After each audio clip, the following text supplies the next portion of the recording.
Yeah.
Coffee ที่อุ่นได้ทั้งนั้น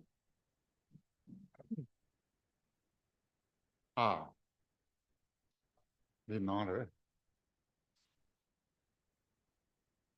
ถ้าจะก้าวหน่อยจะอุ่นมันจะช้าเลยบุญส่วนของสายสองสัญญายัง我的第三样大这样，这两天半就当然很多，我有钱了就给了个嘛，我有钱，对，现在不比多经济。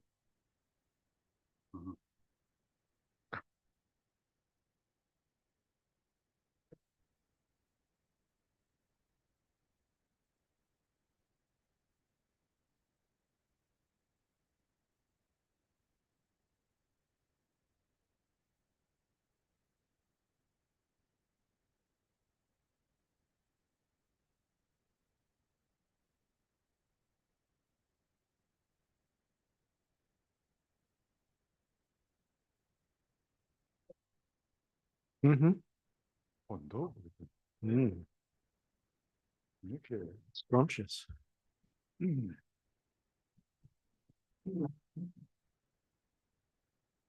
Okay, of course. Whenever we have break, we enjoy lunch or tea or coffee. Always forget to come back.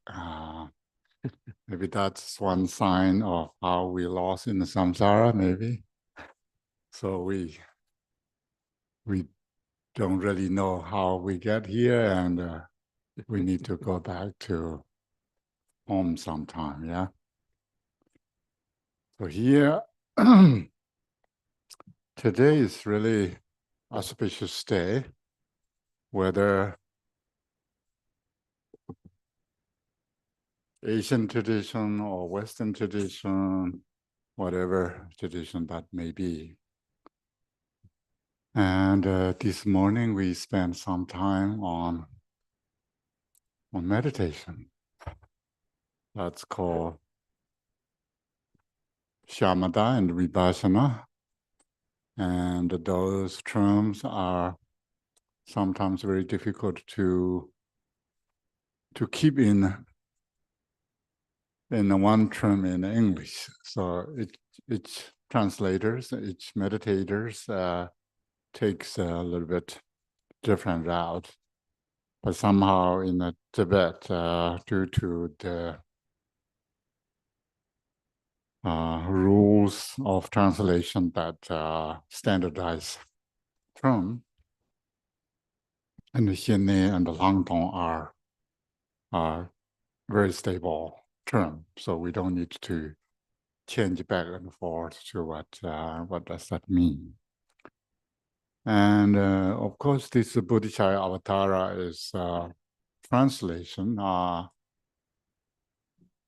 from Sanskrit to Tibetan, probably in Chinese, and now we have English, and I'm sure many languages. So chapter 8 is about meditation. Without meditation, we know we cannot achieve a very stable realization, which means without realization, we don't really have ability to control all sort of problems, including our afflictions, emotions. And due to, if we cannot control our afflictions, then it causes problems. That's why we call what is bad karma and what is good karma, or virtue and non-virtue. Usually it comes from three causes here.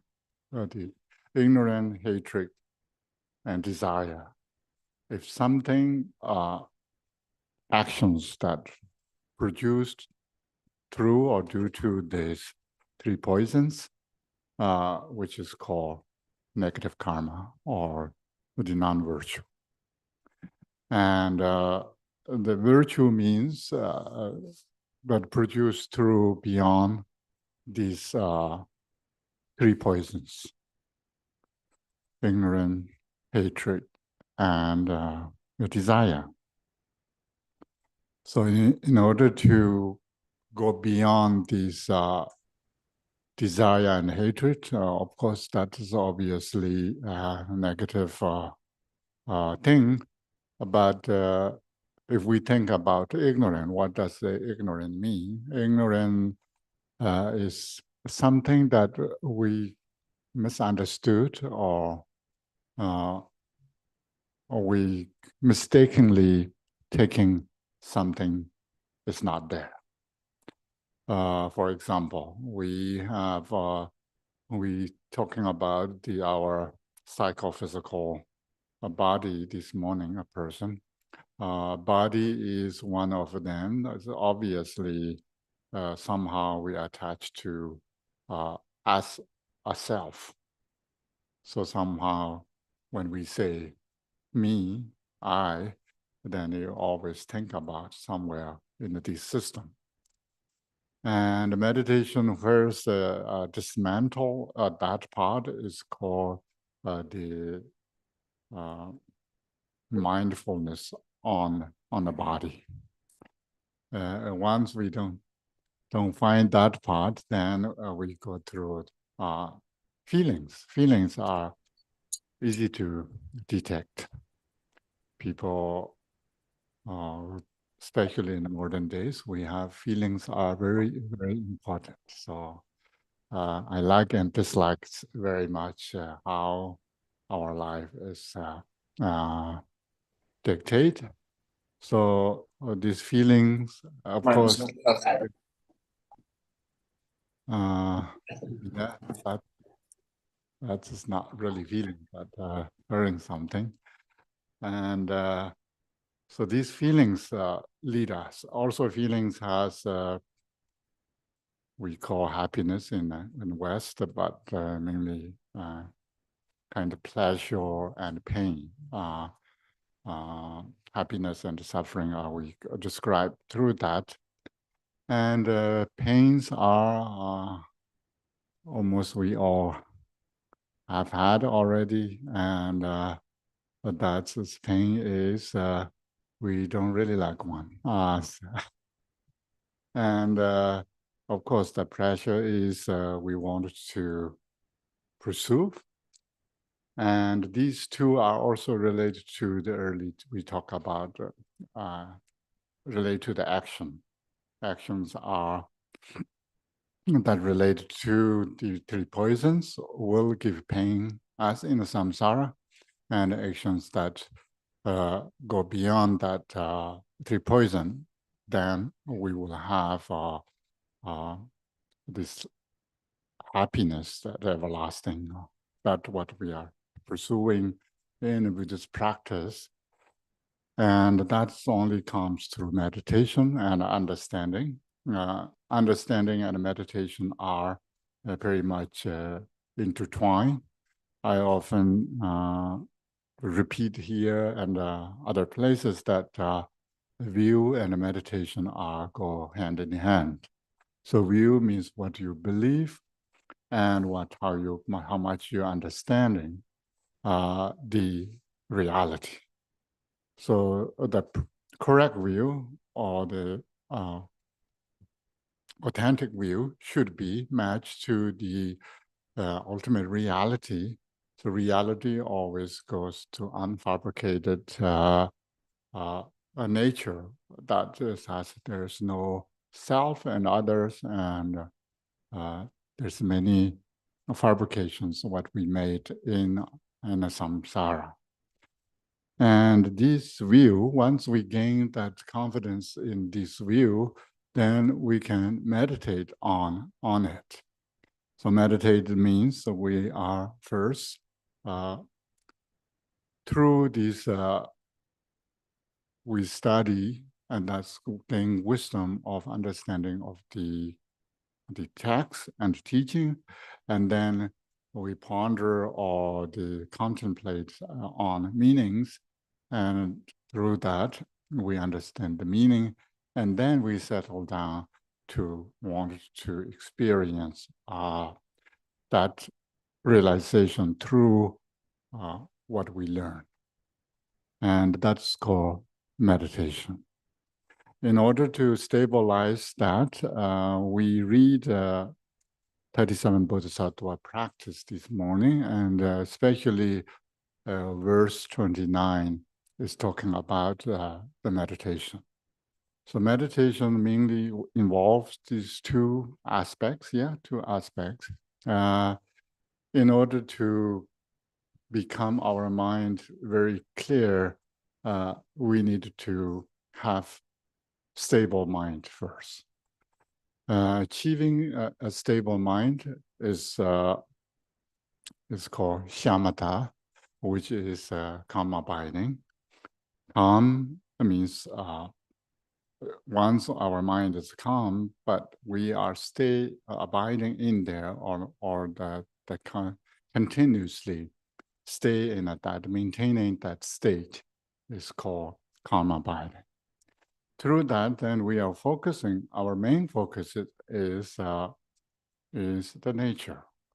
Nature, because until we understand fully or truly the nature, it's very difficult to meditate on anything.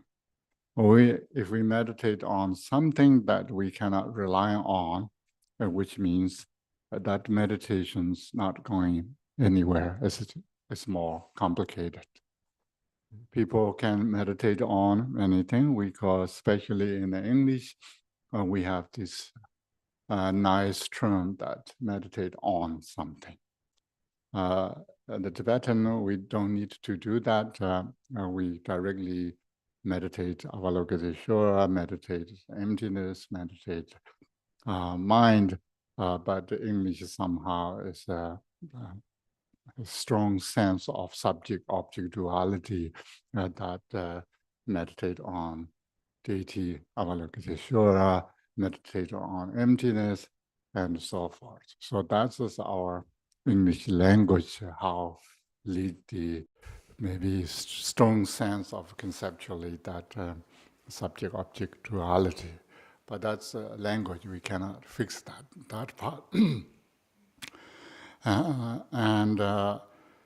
But no matter what, we talk about these 37 Bodhisattva practice, and also the chapter 9 here talks about these all meditations are for the perfection of wisdom. The only wisdom that can eradicate the concept and pain and mainly dualistic samsaric fabrications that we need to get rid of. So this morning we chant up until to the sort of guru yoga that we did, and we stopped at the middle line of the Namo Nangsi Namdak Lamala. And I think we can still start with Namo Nangsi Namdak Lamala and then read through the 7 branches from the King of Aspiration. And together, if we have available text of the King of Aspiration here, printed one, in the end, we can chant together that as well. We do. It's not in this room, though. Don't rush now, but yeah, we will, after the break, we can chant in the end. Okay. Okay, so page 11. Namo Nangsi Namdage Lama La Nangsi Page 9. Page 9 for the transliteration. Yeah. And Kamsai under the Zurande Korwa under the Jinjila Ji Norva Zoge Masan Jume Javeto Kimbe Yeshi Ngadan Den Zewe Dani Karije Droai Jamze Rinpoche Dasani Jinane Sorwande Chuni Jinando Jinji Lo Sandone Jime Nandande Londe Chogo Dobar Jinji Lo Jon Dende Tishin Bata Yanda Bare Tobe Sanje Rikbadan Shabzo Demba Devara Shikban Jiden Jemba Jivandur Kalo Jirwa Lana Me Balada Me Namje Tomba Nyame Shaji Jarpo Shabji Dur Chama Me Balango Rabda Dude Kubi Chansa Lo Kanze Kanze Toy Judamze Sajin De La Combatin Wo Nanen Jiten De Nan Joji Zan De Zenge Janzala Namda Ganan Jodo Sozan Wa Yishi Janzo Zerji Lembo Tauba Jiden Zona Lame Wan Gombo Joni Chula Chanzalo Senjo and the Batimin the Vision Don Rao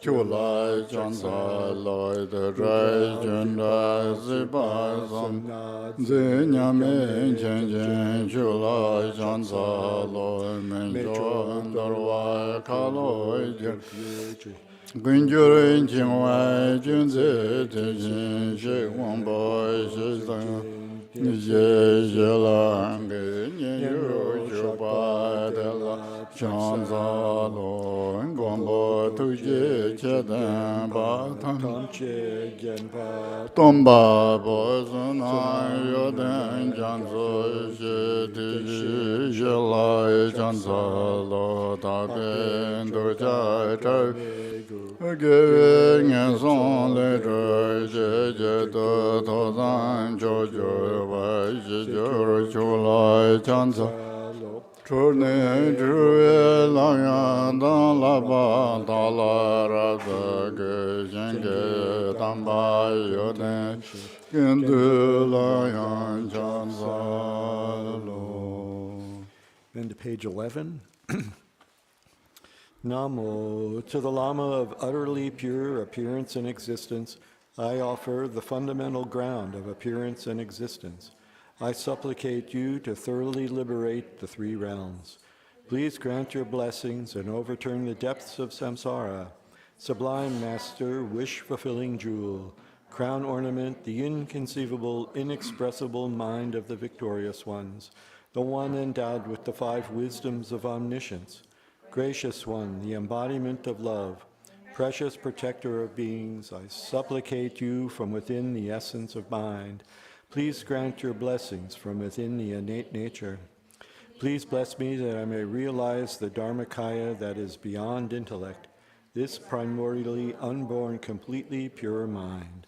Transcending conqueror, the one thus gone, foe destroyer of afflictive emotions, completely perfected Buddha, endowed with logic and virtue, the one gone to bliss, knower of the world, captain, tamer of beings, the unexcelled teacher of gods and men, I respectfully prostrate, completely touching my head to the stainless feet of the unequaled Shakya king.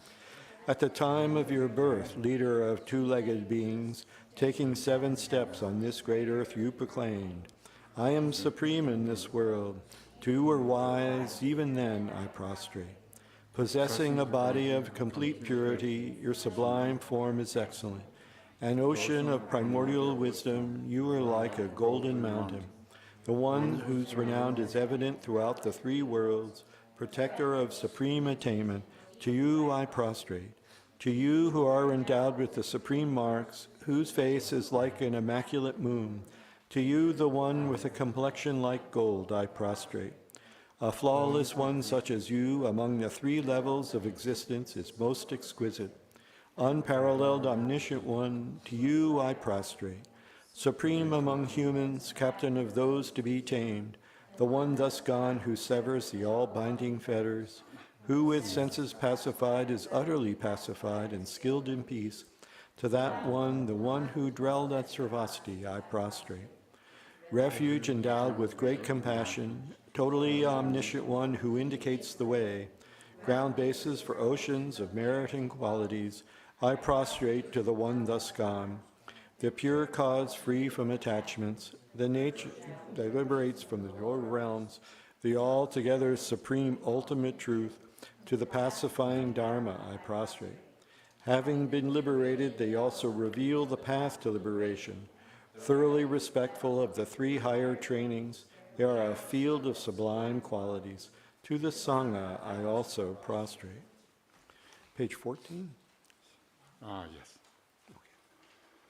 Abanjambarajana Jurvala Chansalo Jinji Zodai Chujun Jitena Duzon Shikpa Meye Shengeka Dagi Malu Tada Tanji Lalu Dagi Dangwe Jagi Sambo Jube Molando Dagi Jawa Tanji Yijing Ozon Shingi Daniel Radu Bai Jawa Kunla Radu Janzalo Durje Tena Durje Sanji Sanji Sije Una Sokpada Tada Juji Yena Malu Batamji Jarwa Taki Kanwamo Deda Napa Desi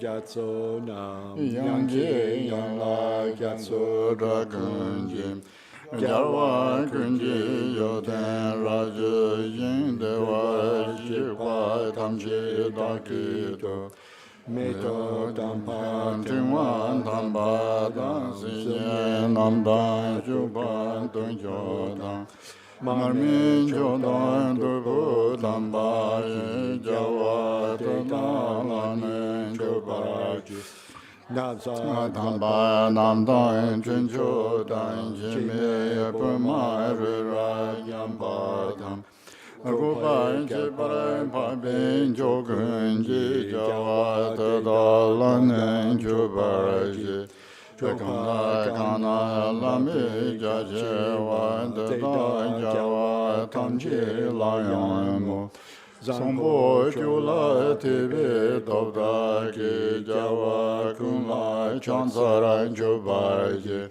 Doja Yedon Bemo Wangi Niludan Nakdang Deshin Yiji Jan Dikpa dagi kipa chichi pa dika tamchi dagi soso sha chochu jarwa kundan sanje zeran janandan lobdan malona Drowa kunje sonan kangla yan da kunje jesu dagi rang Gangan chochu jiten droma nan shangjo rambar sanje machak Gombo de da dangi dangi lang kolo la me para korwaku Nyangen da tong japse de da lan drowa kunla pension de waje Karwa shinge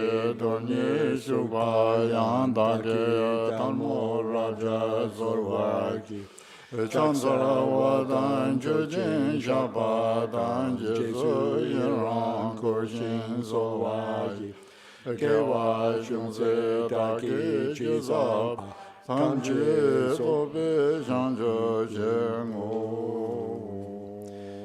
Page 15.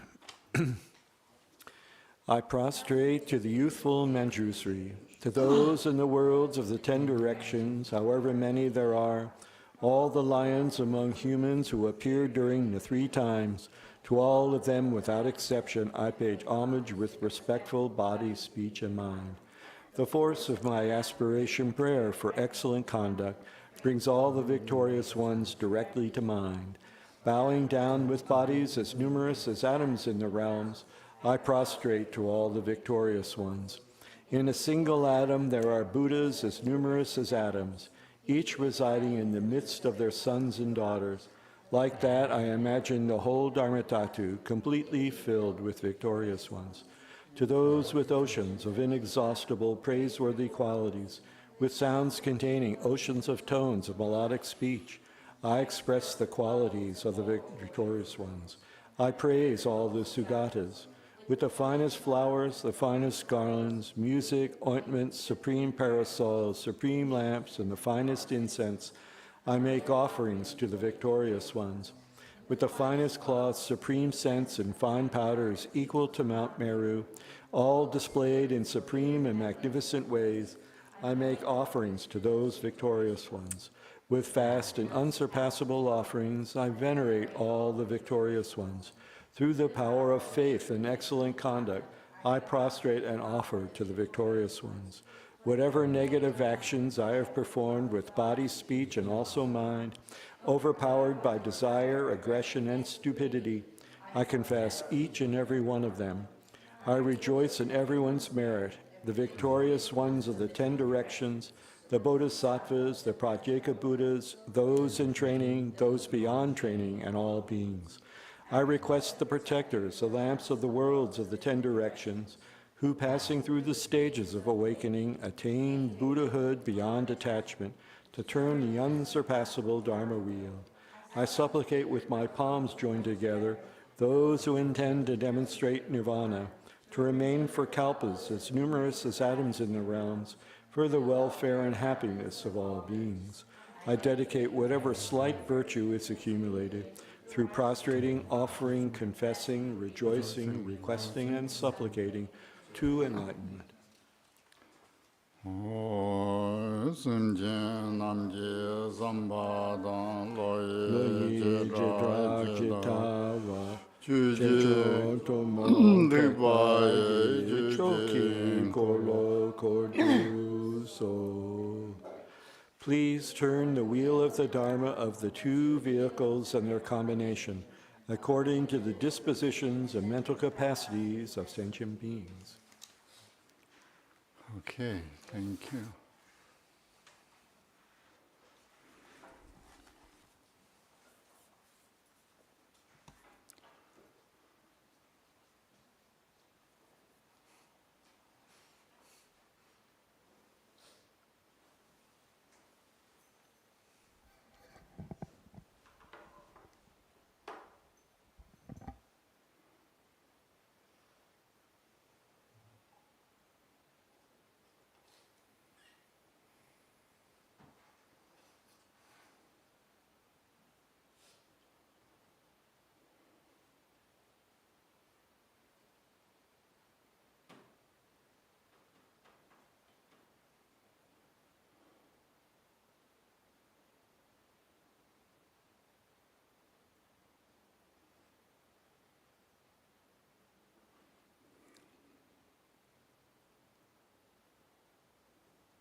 Okay, relax a little bit, yeah.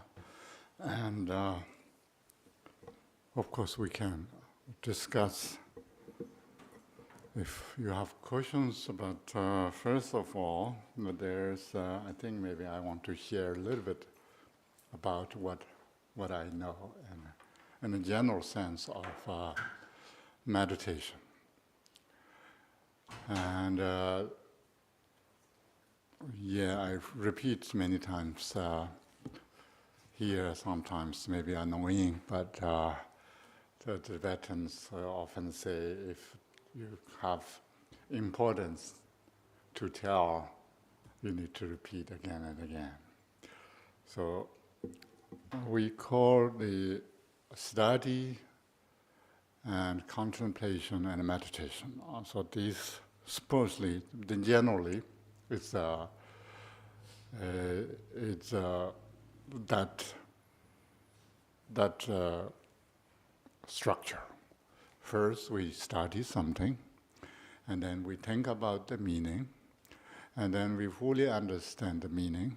Then we try to that information in our mind. So that the meditation makes that meaning sort of a reality in our mind. And the Tibetans often say there is analogies to that. It says, Toba maybe kumbate. Maybe we have a great translator here, so Toba maybe kumbate. Lagdom talan zikbandas. Toba maybe kumbate. Lagdom talan zikbanda. Person who doesn't have limbs but wanted to climb up cliff. So, yeah, if we try to meditate without studying, then it's like, trying to do rock climbing without arms, which maybe some people could do, but that's pretty tricky. And then, gumba maybe tobat, jamsu ching pawandas. Gumba maybe tobati, jamsu ching pawandas. Then, pawans and a dog chimbushira. Jamsu getting the martek soina. Then it take Nyamatan trouble young marwa. Chuk tall young Nyamasharne, the dot Tawchat marwa, dot Lomba meva chat marwa. Kadu in a jam to ding, take the grace. The Gyamsola. Jam switch, ding, pounders, Pao? pound, do chim. So, then, if you study but do not meditate, then it's like being, tied to, a, great rock in the ocean. You sink down in the ocean. Yeah, ocean bed, man. Ocean, Bottom of the ocean. oh, to the bottom of the ocean. Yeah. Yeah. So it shows that these two are necessary to each other. And however, Milarepa has more things to say. Of course, you are familiar with that, but again, I can repeat here. It's saying that Toba Susong Najarche Gumba Suche Senorso Teso del Kawainser. So, Tuba Su Song. Suba Susang Najarche Gumba Suche Susang Fu Song. Sangbo. Se nor sok. Zilnon. So Se north. So really means one who has a great study would have more arrogant, and one who has gained great meditation or who does meditation have more desire on wealth to collect wealth. So, in that sense, it's not necessarily study helps reduce our arrogance, or meditation doesn't necessarily reduce our desire to the wealth. So we sort of, I'm just repeating Milarepa's, what Milarepa says. I'm just messenger, yeah? It's,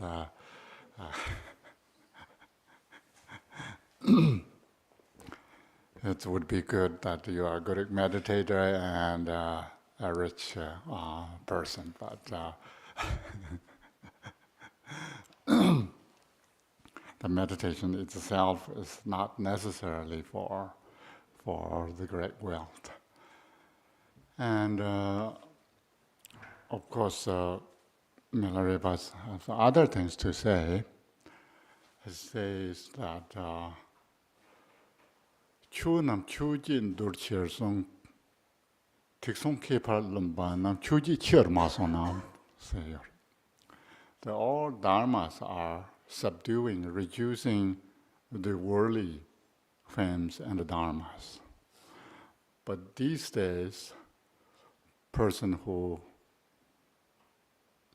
claim that they are dharma practitioners, they have more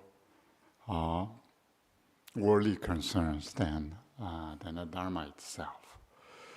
So that leads us to think about a little bit why we are doing meditation and what kind of goal we want to achieve. That is important. Sometimes people think that meditation is great, that will solve every problem, but I don't want to do any sort of pujas and visualizations and other prayers and those. So there is a great benefit of that, but still better we have a sort of a combination practice rather than just sitting down thinking nothing.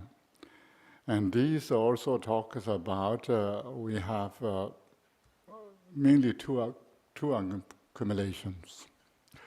Accumulation of merit and accumulation of wisdom. When we think about six paramitas, of course, six paramitas is the main practice of whatever we practice, and that practice is including both these accumulations. In order to become alleviate from suffering, we need to practice these two accumulations.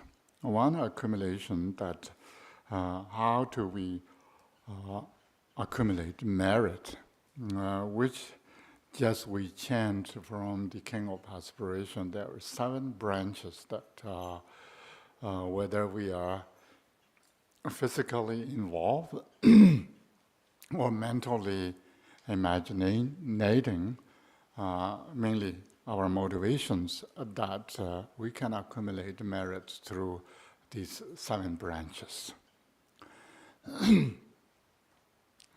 And these 7 branches then we can apply to the 6 paramitas. That 6 paramitas, the first 4 paramitas are accumulating merit.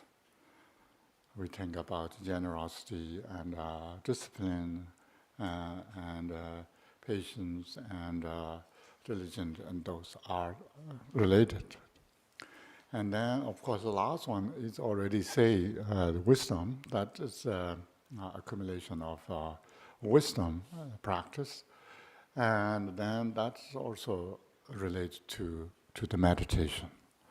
So the meditation is both bridging these accumulation of merit and accumulation of wisdom. It's very important practice. That's why it's very important to understand that what we are doing. Our meditation is doing authentically or correctly, or what goal, what we want to achieve. So that is sort of important, and that's why I'm repeating here again and again. And if you have any questions, we can talk about now, and then we can talk others.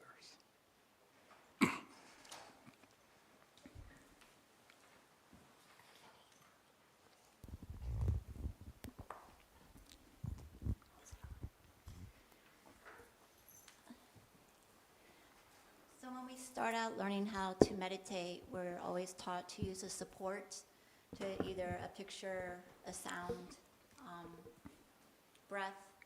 So at some point, those 5 sense consciousnesses, which are tied to the 6, because they just transmit, when does that drop away? Does that make sense? Yes. Like when we're not going to hear the sounds anymore, when we're at that level where we see partially what we're supposed to see. Yeah, that's really important, because we sometimes call meditation with support and without support. And especially when first learn the shamatha, calm abiding, usually we focus on one object, either Buddha statue or just a stick, or that is a more visual thing. And then if we wanted to practice achieving a shamatha through breath, which is also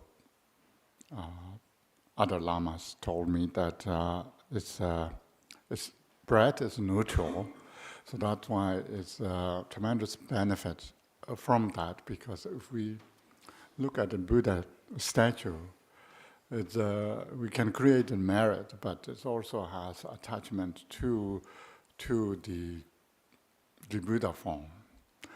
And breath, counting breath is, of course, it's another way of how much extent your breath going out to coming back. So your mind is only sort of breath that you are exhaling and inhaling, focusing on that as well.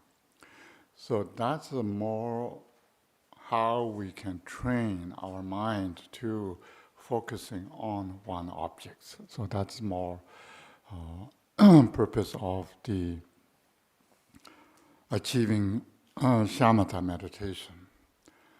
But then the final meditation that needs to go beyond sort of external objects or even internal objects.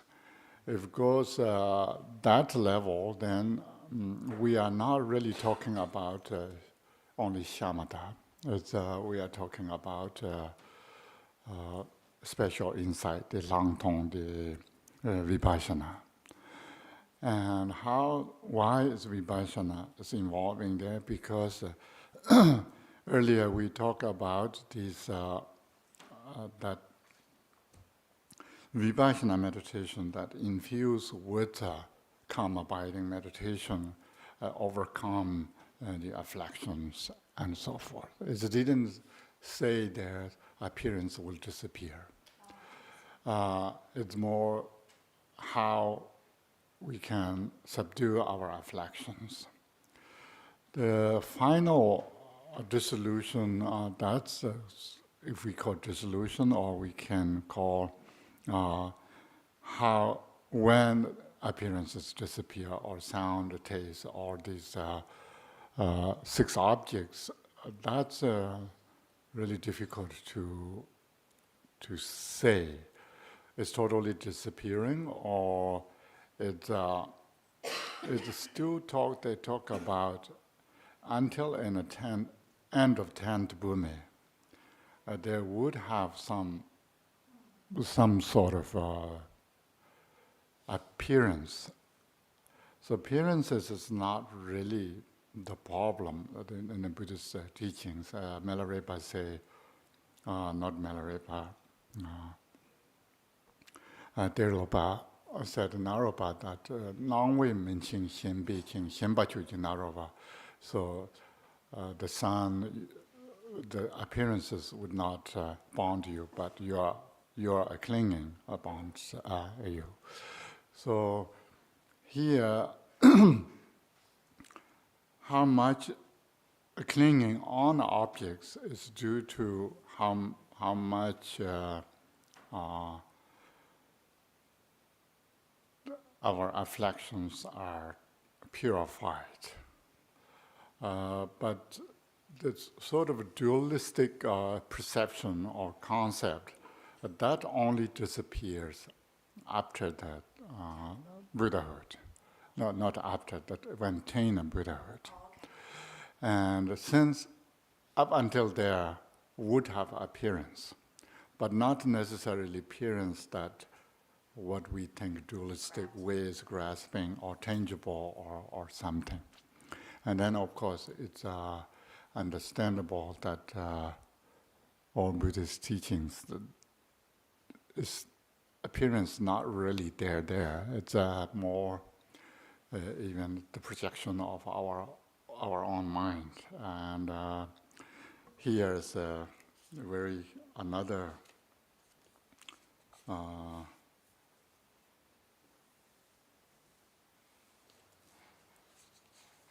very good meditational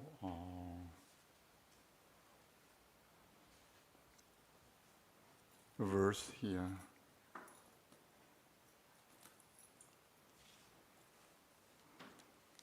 In Tibetan, now I don't remember. Yeah, this verse 22. Appearances are on mind. So we think about appearances are our own mind.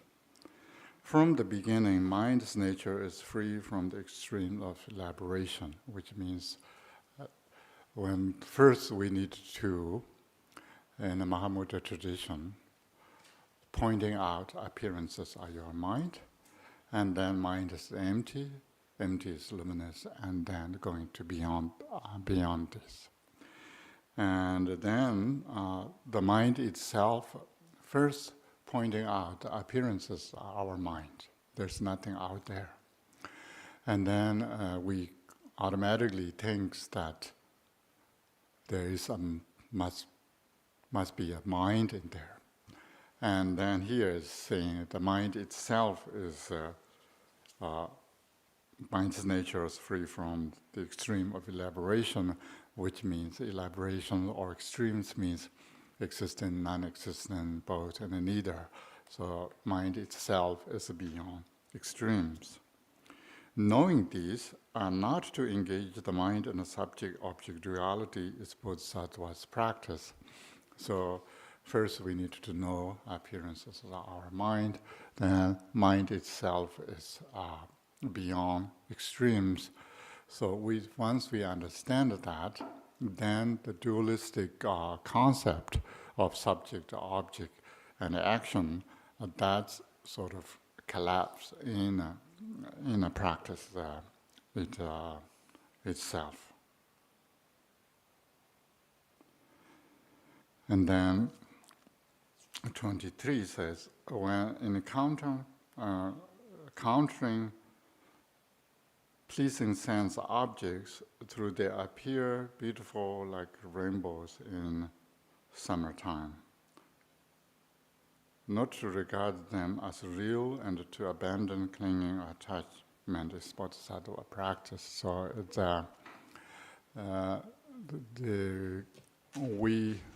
we can gain understand or confidence in these things doesn't exist. Things do not exist.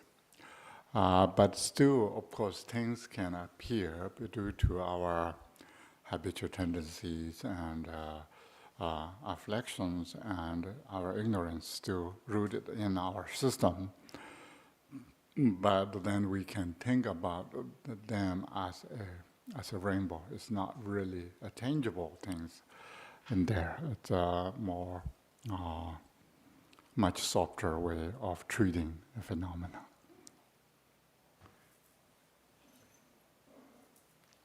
Yes.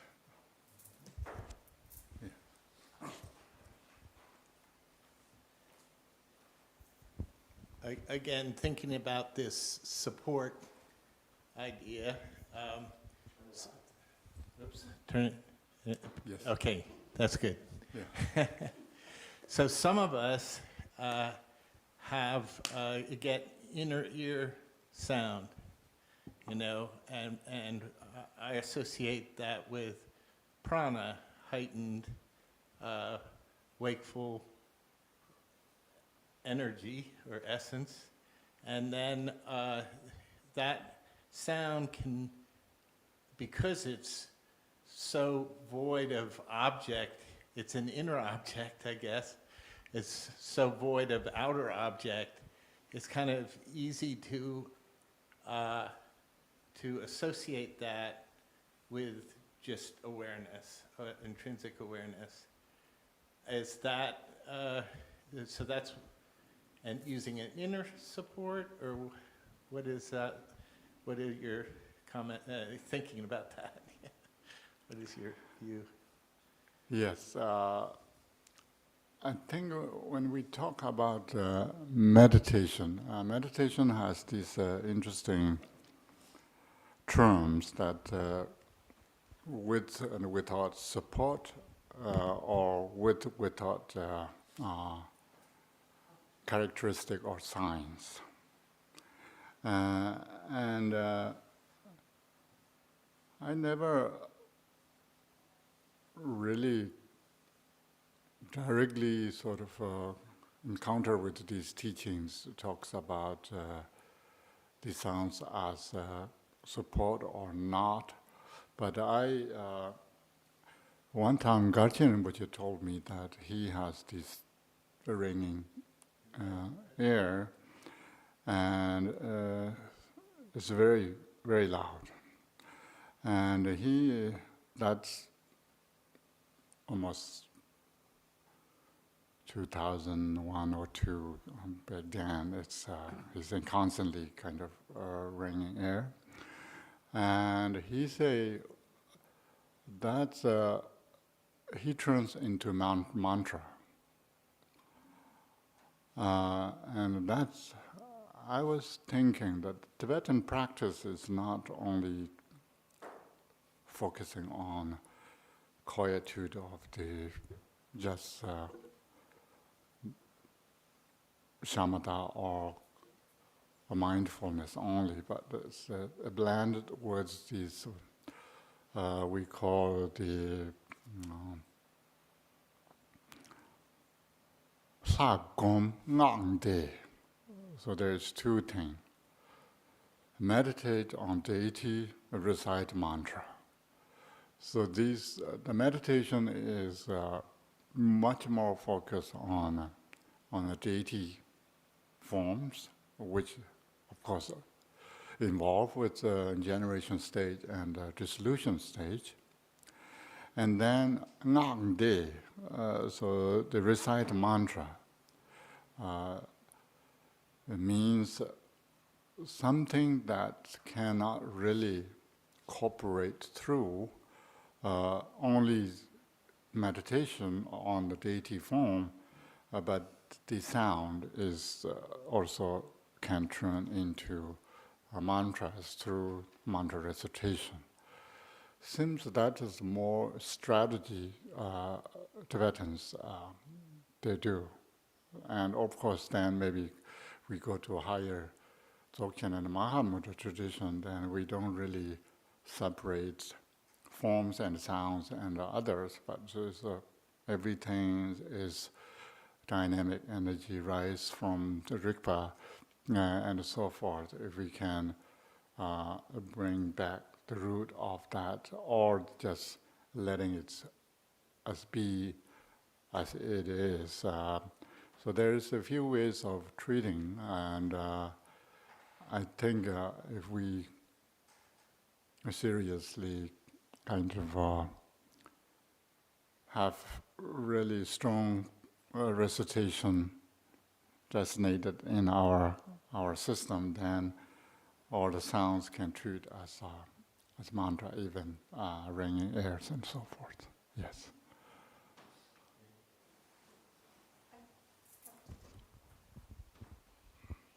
Could you please talk a little bit more between the difference between shamatha and vipassana, and what are the types of vipassana practices? Yes. The difference between shamatha and vipassana, and what are the most common practices for vipassana? Common practice, you say? Yeah, for vipassana. Uh-huh. Okay. Yeah, this morning I talked a little bit about, that's the very important part. I'm sure practice means patience, yeah? So if you hear from me, you still need to hear, or doesn't matter, sit there. So this morning what we talk about, the terms is matters. Term that in English is a little bit confusing because each translators choose a different words, and vipassana, it's shamatha itself. Even these very small few translations, some are used in this book. You can see it's used. Tranquil abiding. And then there is another translations that use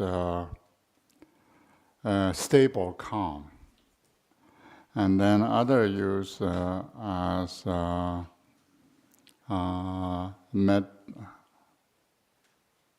stillness. And then others could use seems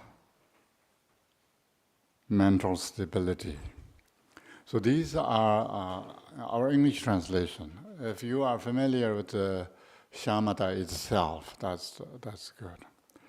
Why shamatha has become common practice in the West?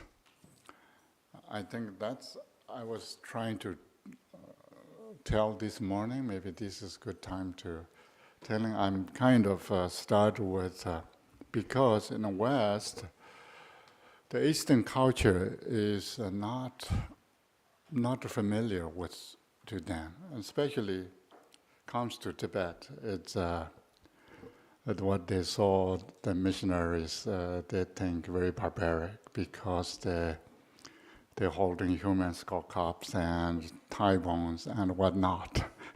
That is to Western Christian Puritanism and so forth. It's really, really barbaric. I'm not to blame on them.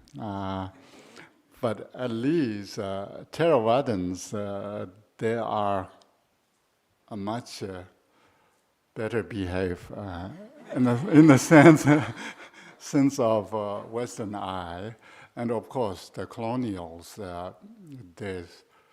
The subjects are South Asia. First these famous Western Buddhist monks that from Theravadan tradition. And that's they don't want Eastern culture, but they want to something that sounds good to them. And it seems they took more, meditation is more important subject. And then, of course, these two terms, calm abiding sounds very good candidate because special insight, what does that mean? What I need to know? It's difficult because there's the Buddhist special insight means especially you need to see directly there's nothing exists. That's very difficult to chew. And then second sort of wave of the practice is chant, because Japanese chants come. That also talks about more meditation, that then already the term shamatha is already here, so it's easy to deal with quietude of the mind. That's both so it requires whether chant or these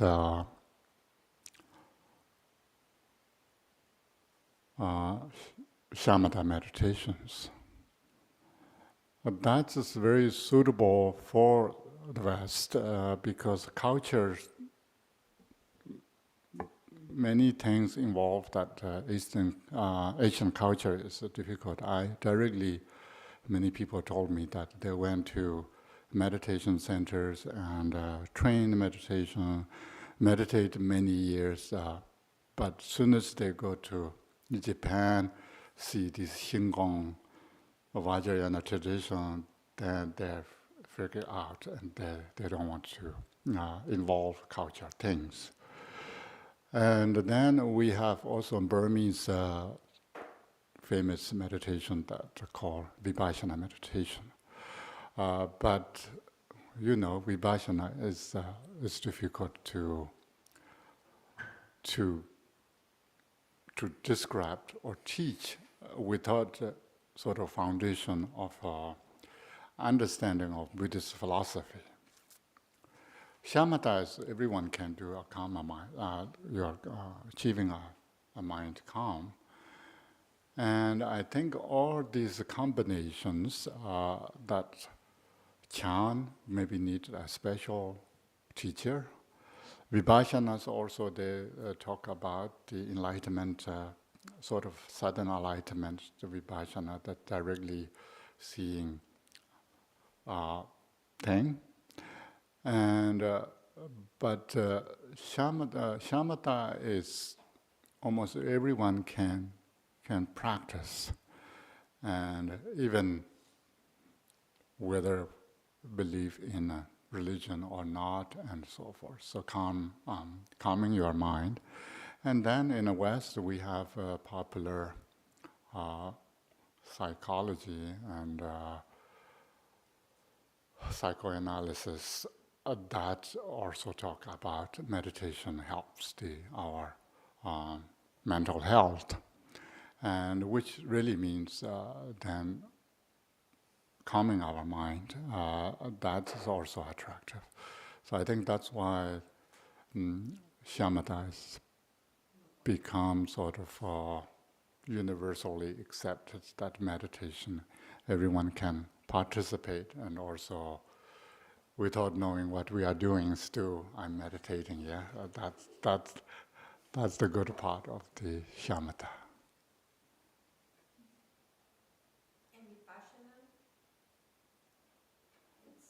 Vipassana is a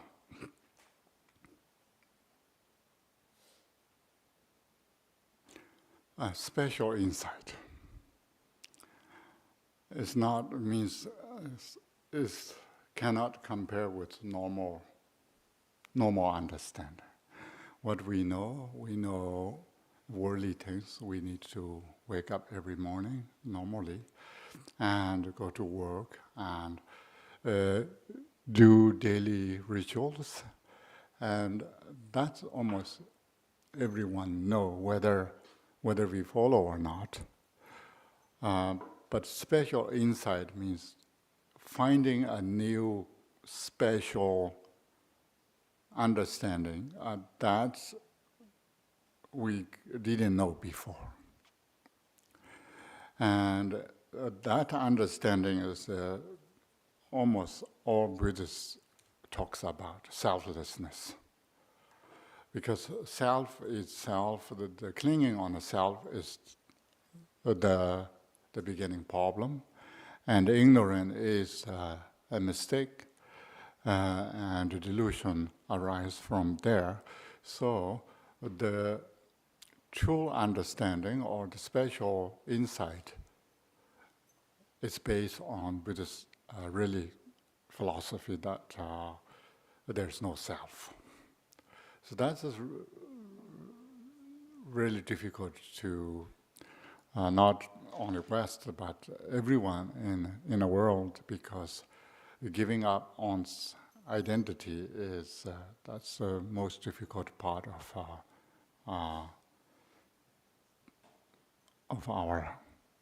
our life. That's kind of how we programmed in this way to we have survival mode of that.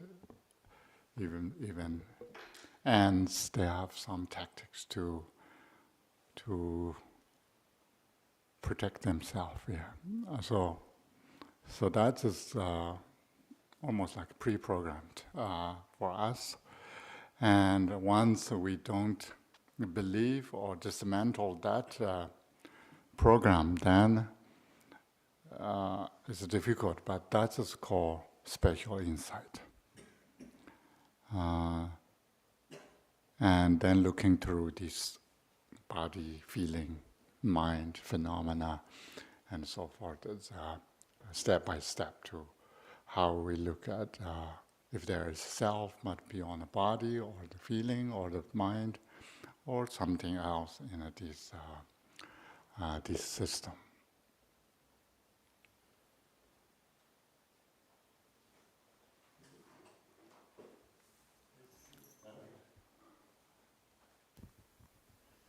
There seems to be a difference, though, between the analysis that one might go through, which is dualistic, about taking apart the self of the body or the self or the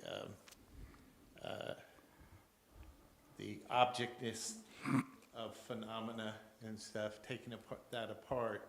There's another thing that I think is true about Vipassana, is that it's not a non-dual wisdom that arises as sort of a revelation or from shamatha, right? From good calm abiding practice, it can dawn, this sort of wisdom dawns rather than is kind of intellectually determined or conceptually determined by taking apart the body and the atoms and all of that. This no self is kind of like a revelation or a recognition. Yeah, for sure. I'm not really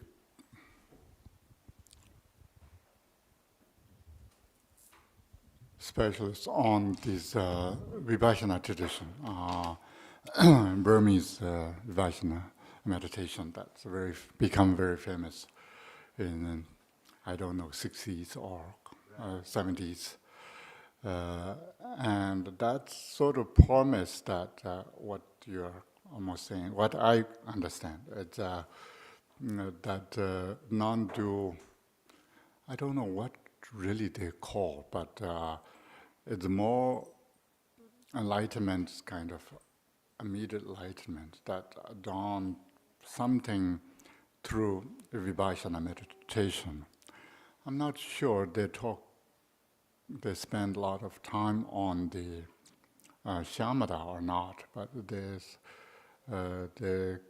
do meditate a lot on the Vipassana tradition. And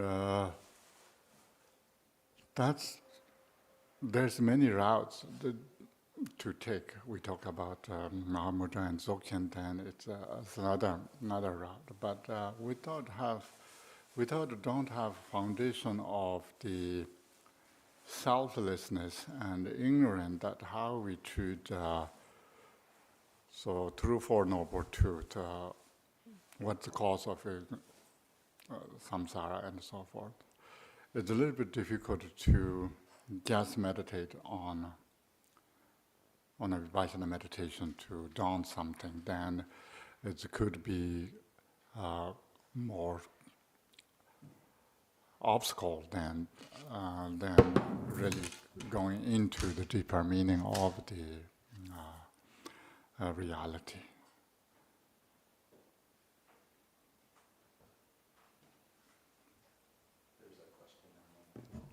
Okay.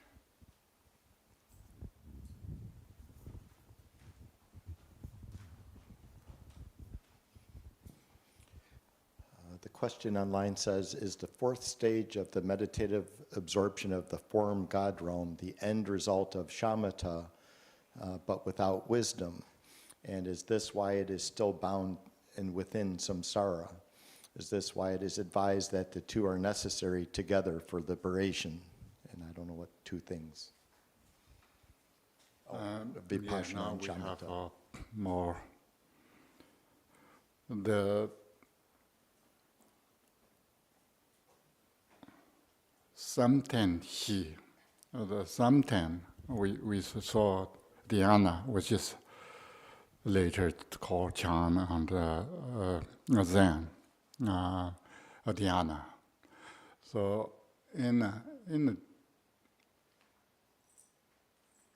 when we divided the world, the three world system, the desire realm and the form realm, and then homeless realm, then we have 9 stages of dhyanas. The desire realm, we have sort of stable minds that can, compared to maybe others, they're stable and non-stable. And then form realm, we have 4 dhyanas that each one is better and better. And that's called dhyana. Doesn't call shamatha. And shamatha and dhyana are different. And also vipassana and those are different.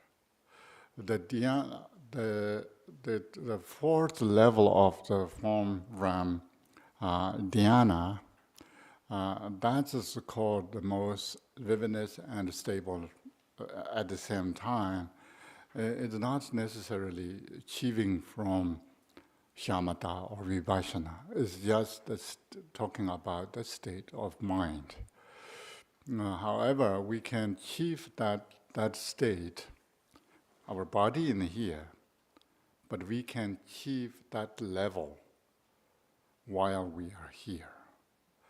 And of course, that needs to achieve through shamatha and vipassana, but itself, we don't really call either that's shamatha or vipassana because it's a state of mind. It's not really a practice. That is the fifth or which level? Fourth. Yeah, fourth. It could be fifth because the desire from our busy mind, and then more stable mind, then more and more, and then the fourth one is most stable and also vivid. And then go beyond that, then here is warning us in these texts, is say your meditation should be beyond these 4 formless realms, which means don't just space out, don't but waste your time to think nothing. Because if you get attached to that shamatha, then you end up stuck in a formless world, correct? Once you get up past, like that attachment to shamatha, from what I understand, is then you end up stuck in bodhisattva? Yes, the second or even these these 9 levels of dhyanas, the meditation stages, is we call stages, but we can achieve that through the practice. If you're stuck somewhere, whether the shamatha or vipassana, it's you will bond there. That's the idea. But infused with bodhicitta and understanding of emptiness, then that we call bodhisattva's practice here. Then we don't need to stay there. We are using that stage of that mental stage, but we are not going there to live there. Yeah, that's and then therefore. I'm trying to find a napkin. And then there's 4. When you think, oh, space is limitless, and the consciousness is limitless, or consciousness is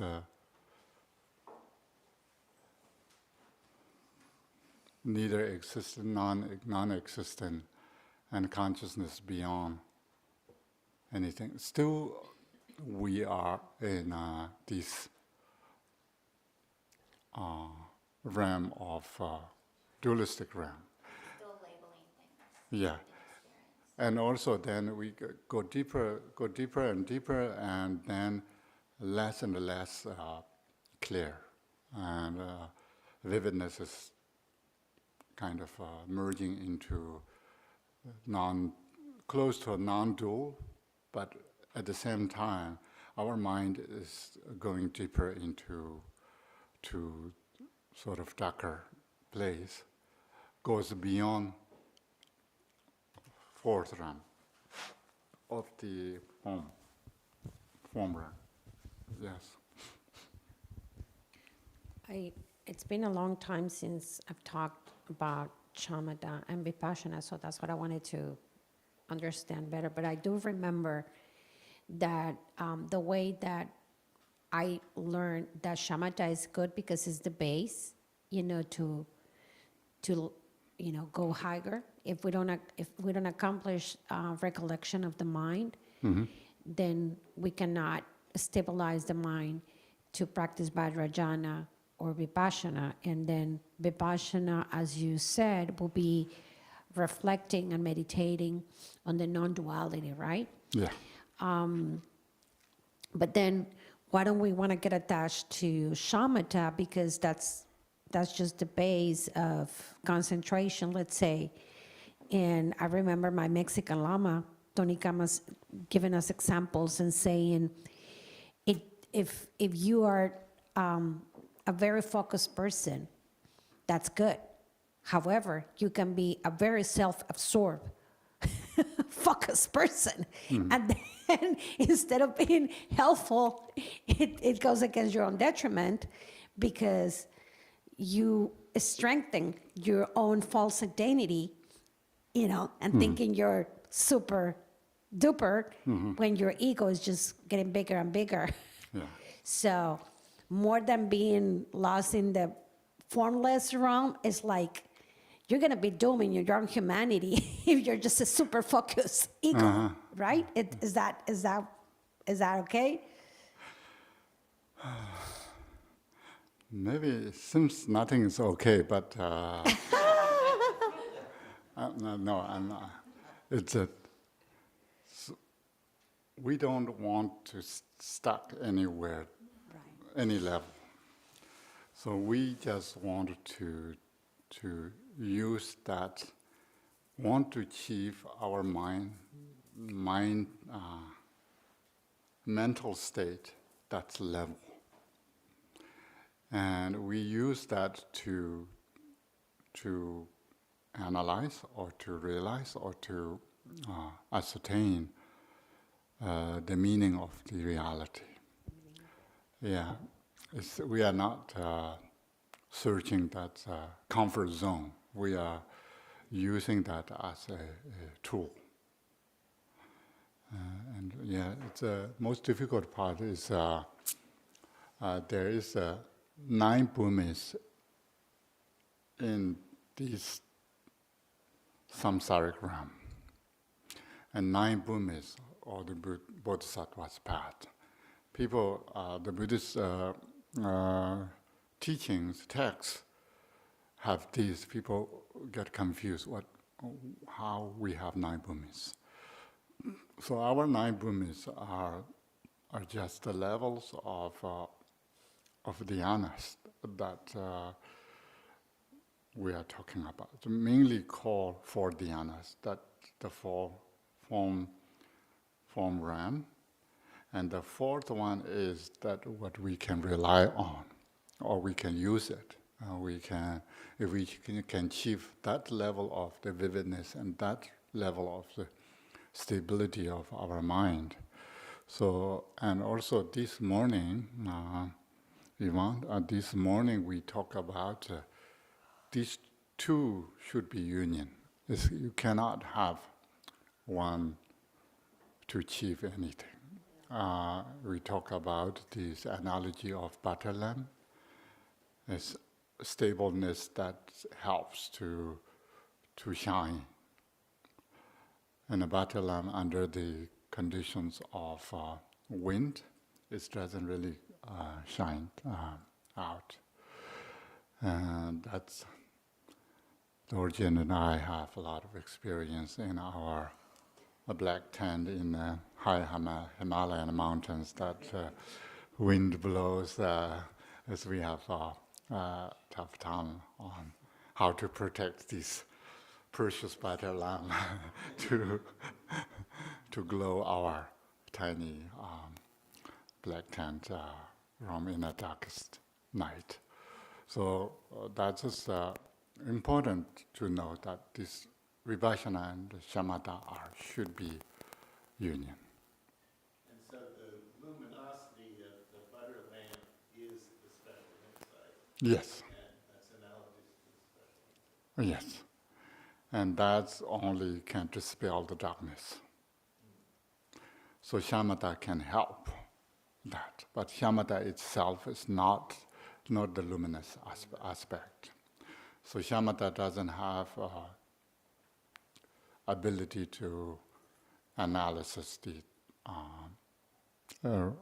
core reality. And of course, we talk a lot. You might need a break, and we will have a break. Thank you for the questions, and it's also helped my thinking. Sometimes I don't know what I'm talking about. If you question, yeah, okay. Okay, 30 minutes. 30 minutes? Yeah. Come back.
Hello.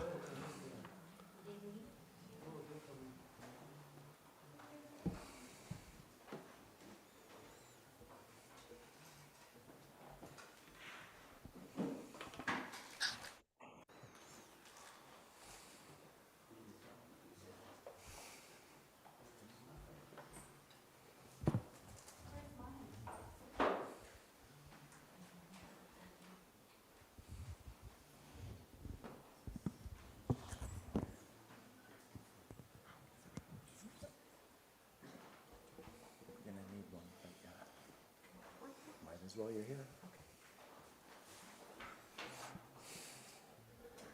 What's the most amount of people? 15.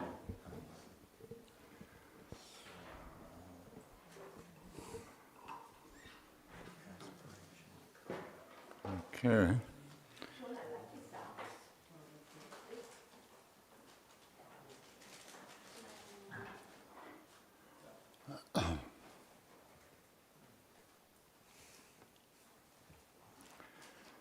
Today is Good New Year. Yeah. Yes, special New Year. And we all know we need to depend on time. Now we have 1 more hour to left, and then we need to maximize this hour as our dharmically as possible. So, of course, questions are already discussed, or maybe Lynn can have find some questions that lead us next our discussion. And of course, the meditation is the core practice of Buddhism, and that has many forms of meditations. And even when we chanting King of Aspirations, there's already tons of imaginations or visualization is going on. And some are beyond our capacity of imagining. It's the one of very tiny item, all the billions of Buddhas in kind of gathering there and discussing how to solve our human problems and so forth. So this is another beauty of these chantings. And Lincoln, do you have any questions? No questions, Khenpo. And Okay. we have these, but I can't find it online. Okay. So just let everyone know that most of, this blue book, and GBI printed this one, and it has English. And today is New Year, so we can chant this one. And then, if we have time, then we chant this one together. Okay. And meanwhile, we just sit down to reflect our mind a little bit, and everyone has maybe own way of meditating, so there is no universally how to meditate things. Mainly we call Shamatha and Vipassana, but it's just a general term that it doesn't really dictate or restrict or pinpoint any particular meditation. It's just the Shamatha and Vipassana goes all the way to Mahamudra and Dzogchen. So one day we will look at the text that in Jingmeling was Vajra verses and how in Dzogchen and Mahamudra are aware of treating this shamatha and vipassana. But today we first just sit down and whatever structure you meditate, we can sort of group meditation here.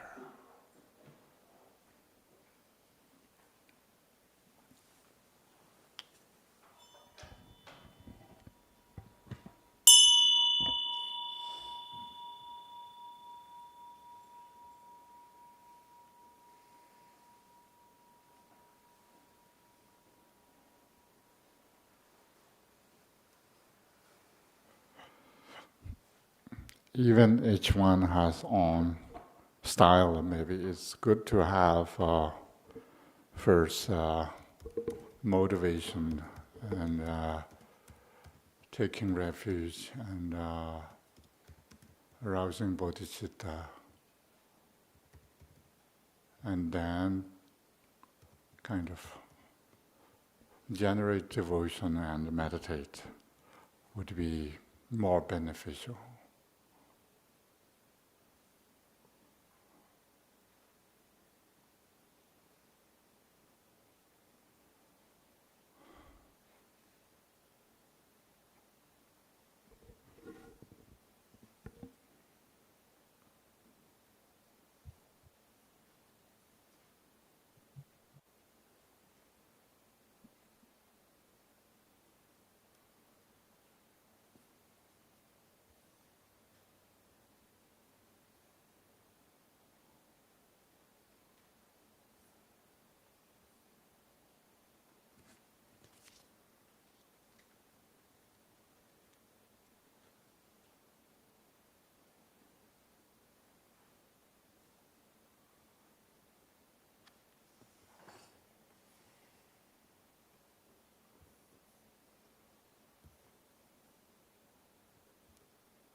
arise from your deep meditation.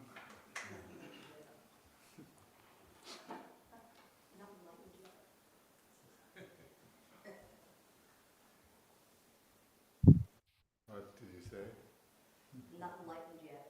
Okay. Yeah, me neither. Yeah, we first chant these aspiration prayers, very, very important. And I often say the Tibetan style of practices involving sort of holistically to body, speech, and mind. While we are chanting, we are also thinking about something, and through the chanting lines chanting these lines of Buddha's teaching and other Guru Rinpoche's teaching and other old Gaju Lamas, it also have its own blessing. We have lineage that carries a blessing.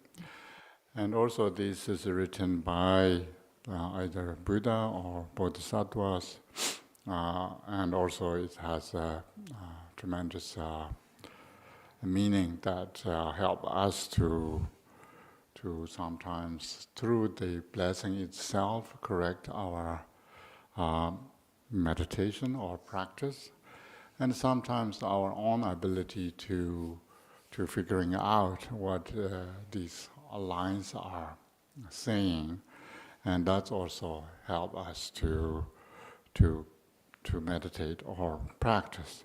And Tibetans also say "Tsikje Tön Chan." The meaning arises after the words or through the words. So we have enough time to settle down on chanting these texts will give meaning. It's a little bit different than maybe other tradition, but it's for my opinion, it's very beneficial to us to familiarize or chant these texts. Also, these chanting texts are what we call daily practice. That's the Tibetan practice, daily practice, including these aspiration prayers, preliminary practices, deity sadhanas, and also including Mahakala, the protector practice. Yeah, lunch we discussed white Mahakala, about white Mahakala. That is interesting. If you still don't know Sanskrit, that's good, because if not, Mahakala means the Greek black one. So the black protector means Mahakala means. If you say white Mahakala, which means the white black great protector, it's Maybe gray. yeah, and it's we cannot really say white Mahakala because Mahakala means the black one. Yeah, so white means the white one. So either way, it's, I think in West we translate Mahakala as a protector. So that sense, then Achi and other female deities that treat us protectors, and that's also kind of in the Mahakala system or the group of Mahakalas. And that's a sort of how Tibetans practice, especially these aspiration prayers are not only our Dugong lineage, but all lineages they chant this. When people first come a monk, first need to memorize these texts in Tibetan, in the Tibet, sometimes we have these texts has a nickname. It's called Xinyi Suda. And Xinyi Suda is the first line from after the prostration to the Manjushri. Then we have this Xinyi Suda. Xinyi Suda is, I'm not sure how to translate it in English.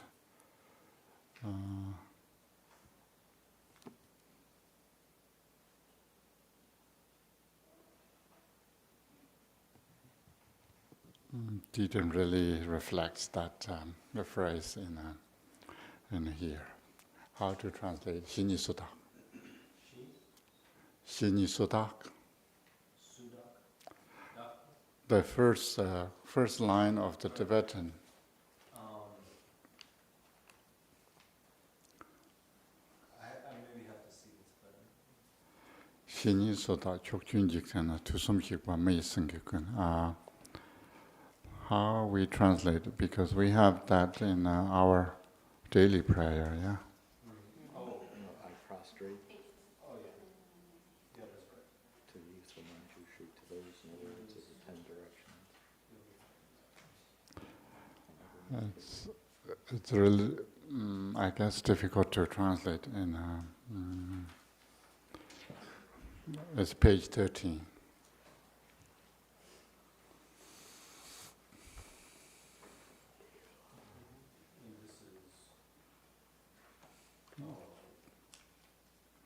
Just translate. Don't look English. It's just that's nickname for this text. As literal as possible. Jine Sudak. So it means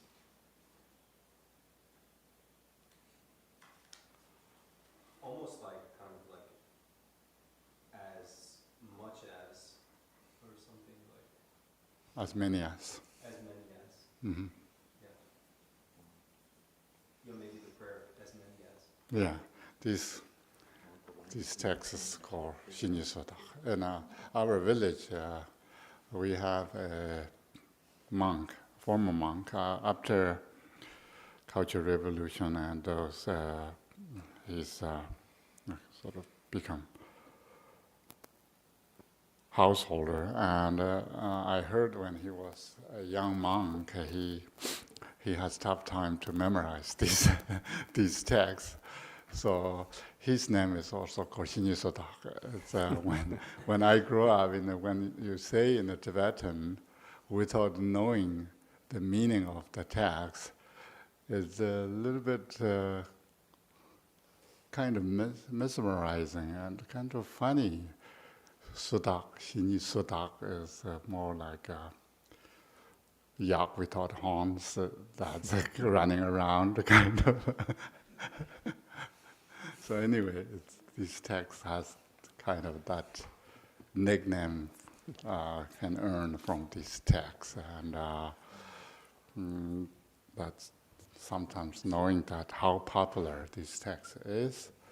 And fortunately, Trapon Rinpoche introduced these here and regularly chant weekly online, I heard. Actually, it's daily. Daily, What? Daily. every day. Every day at 8:30. Every day, okay. Yeah, and also he taught these under the COVID, I guess. So that's really good. So we chant together today, Xinyi Suda. You may learn Xinyi Suda in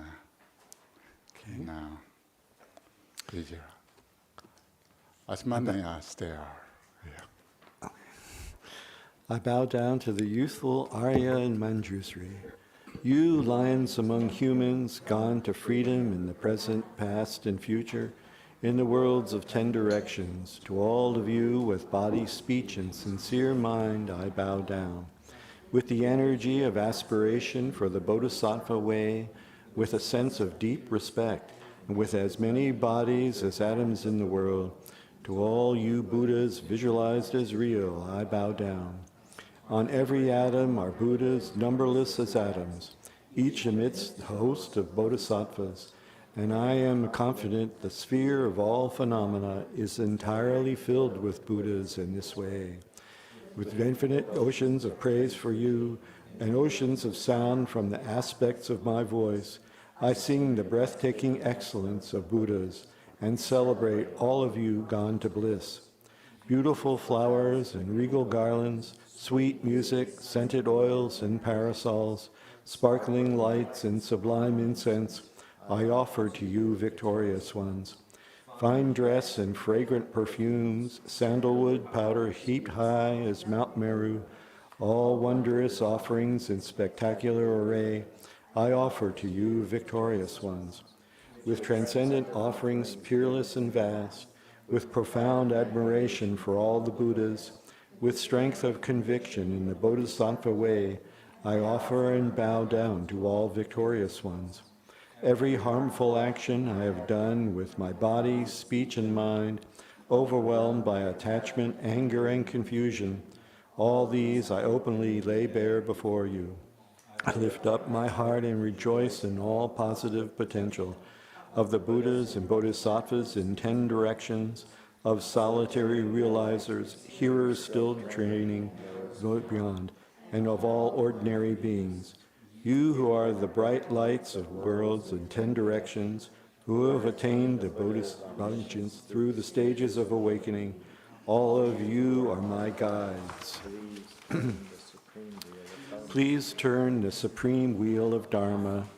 With palms together, I earnestly request, you who may actualize parinirvana, please stay with us for eons numberless as atoms in the world, for the happiness and well-being of all wanderers in samsara. Whatever slight positive potential I may have created by paying homage, offering, and acknowledging my faults, rejoicing and requesting that the Buddhas stay and teach, I now dedicate all this for full awakening. May you Buddhas now living in the worlds of 10 directions, and all you gone to freedom in the past accept my offerings. May those not yet arisen quickly perfect their minds, awakening as fully enlightened ones. May all worlds in 10 directions be entirely pure and vast. May they be filled with bodhisattvas surrounding Buddhas gathered beneath a Bodhi tree. May as many beings as exist in 10 directions be always well and happy. May all samsaric beings live in accord with the Dharma, and may their every Dharma wish be fulfilled. Remembering my past lives and all varieties of existence, may I practice the Bodhisattva way, and thus in each cycle of death, migration, and birth, may I always abandon householder's life.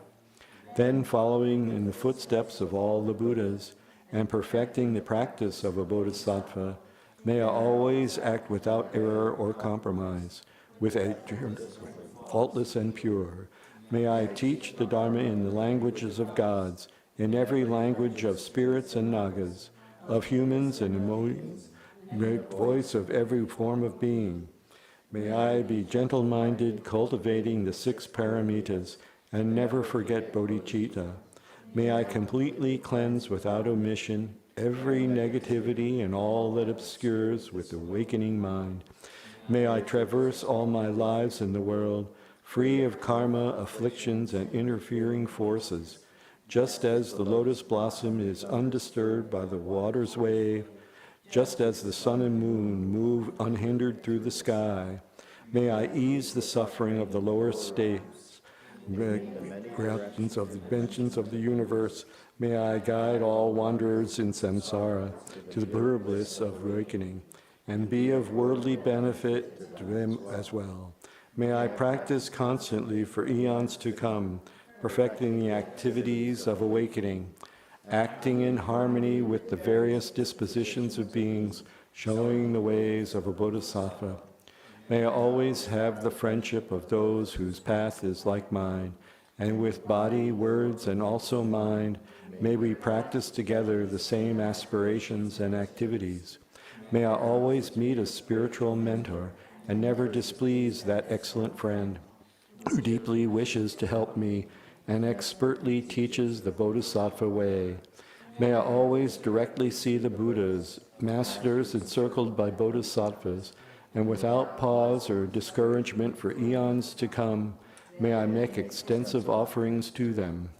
May I hold within me the Buddha's genuine Dharma, illuminate wherever the teachings of awaken, embody the realizations of a Bodhisattva, and practice ardently in all future eons. While circling through all states of existence, may I become an endless treasure of good qualities, skillful means, wisdom, samadhi, and liberating stabilizations, gathering limitless pristine wisdom and positive potential. On one atom I shall see Buddha fields numberless as atoms, inconceivable Buddhas among bodhisattvas in every field, practicing the activities of awakening. Perceiving this in all directions, I dive into an ocean of Buddha fields, each an ocean of 3 times Buddhas in the space of a wisp of a hair. So I too may practice over an ocean of eons. Thus I am continually immersed in the speech of the Buddhas, expression that reveals an ocean of qualities in one word, and completely pure eloquence of all the Buddhas. Impregnation suited to the varied tendencies of beings. With strength and understanding I plunge into the infinite enlightened speech of the Dharma. Of all Buddhas of the 3 times gone to freedom, who continually turn the wheel Dharma methods, I shall experience in one moment such vast activities of all future eons, and I will enter into all eons of the 3 times, but put a fraction of a second. In one instant I shall see all those awakened beings, past, present, and future, lions among humans, and with the power of the illusion-like stabilization, I will constantly engage in their inconceivable activity. I shall manifest upon a single atom the array of pure lands present, past, and future. Likewise, I shall enter the array of pure Buddha fields in every direction without exception. I shall enter the very presence of all my guides, those lights of this world who are yet to appear, those sequentially turning the wheels of complete awakening, those who reveal nirvana, final perfect peace. May I achieve the power of swift magical emanation, the power to lead to the great vehicle through every approach, the power of always beneficial activity, the power of love pervading all realms, the power of all surpassing positive potential, the power of supreme knowledge unobstructed by discrimination, and through the powers of wisdom, skillful means, and samadhi, may I achieve the perfect power of awakening. Purifying the power of all contaminated actions, crushing the power of disturbing emotions at their root, diffusing the power of interfering forces, I shall perfect the power of the Bodhisattva practice. May I purify an ocean of worlds. May I free an ocean of beings. May I clearly see an ocean of Dharma. May I realize an ocean of pristine wisdom. May I purify an ocean of activities. May I fulfill an ocean of aspirations. May I make offerings to an ocean of Buddhas. May I practice without discouragement for an ocean of eons. To wait fully through this Bodhisattva way, I shall fulfill without exception all the diverse aspirations of the awakening practice of all Buddhas gone to freedom in the 3 times everywhere. In order to practice exactly as the wise one called Shamatha, all-embracing good, the elder brother of the sons and daughters of the Buddhas, I completely dedicate all this goodness. Likewise, may I dedicate just as skillful Shamatha with pure body, speech, and mind, pure actions, and pure Buddha fields. I shall give rise to the aspirations of Manjusri, for this Bodhisattva practice of all-embracing good, to perfect these practices without discouragement or pause in all future eons. May my pure activities be endless, may my qualities boundless, and through abiding in immeasurable activity, may I actualize infinite emanations. Whoops. This as end of space, likewise limitless are living beings, thus limitless are karma and afflictions. May my aspirations reach be limitless as well. May we offer to the Buddhas all wealth and adornments of infinite worlds in 10 directions, and one may offer during eons numberless as atoms of the world, even the greatest happiness of gods and humans, but however years its and longing for highest awakening gives rise to faith just once, creates far more precious positive potential. Those who make this heartfelt aspiration for the Bodhisattva way will be free of all lower rebirths, free of harmful companions, and will quickly see Amitabha, infinite light. And even in this very human life, they will be nourished by happiness and have all conducive circumstances. Without waiting long, they will become like Samantabhadra himself. Those who give voice to this extraordinary aspiration will quickly and completely purify the 5 boundless harmful actions created under the power of ignorance. Blessed with supreme knowledge, excellent body, family attributes, and appearance, they will be invincible to vast interfering forces and misleading teachers, and all the 3 worlds will make offerings.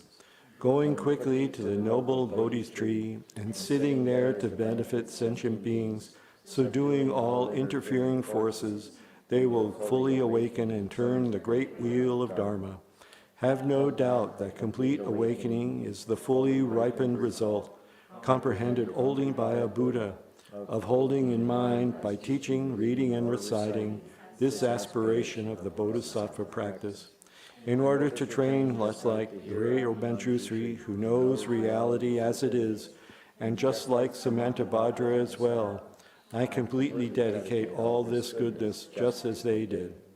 With that dedication, which is praised as greatest by all Buddhas gone to freedom in the 3 times, I too dedicate all my roots of goodness for the attainments of the Bodhisattva practice.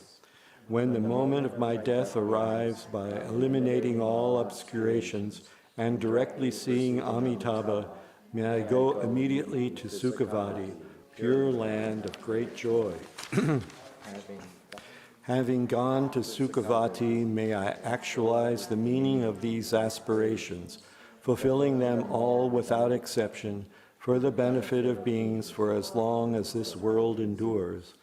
Born from an extremely beautiful superlative lotus in this joyful land of Buddha's magnificent mandala, may I receive a prediction of my awakening directly from the Buddha Amitabha. Having received a prediction there, may I create vast benefit for beings throughout the 10 directions with 1 billion emanations by the power of wisdom. Through even the small virtue I have accumulated by offering this prayer of the Bodhisattva practice, may all the positive aspirations of beings be fulfilled in an instant. Through creating limitless positive potential by directing the prayer of Samantabhadra's deeds, may all beings down in the world of triumphing enter the presence of Amitabha. Through this king of aspirations, which is the greatest of the sublime, helping infinite wanderers in samsara, through the accomplishment of this scripture, dazzling with Samantabhadra's practice, may suffering realms be utterly emptied of all beings.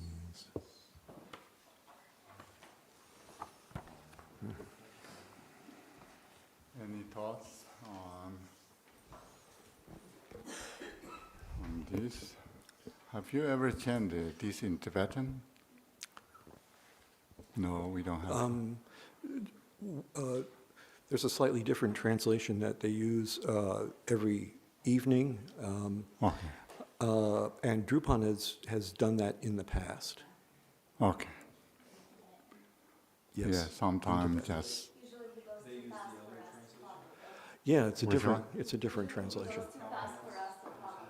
Oh, Could be. okay. Could be. I think so. Yeah, one time we can slow down to read chant in Tibetan sometime. I think Lord Our House has this phonetic transliteration, I'm sure. Did you? And of course, this particular one is we need to chant New Year or something, earthquake or which one?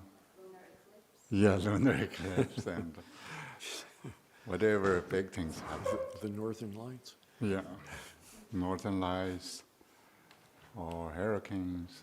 Yeah.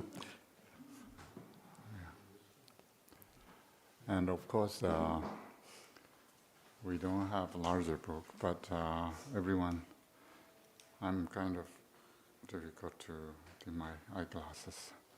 But I rely fully on you, Needed, and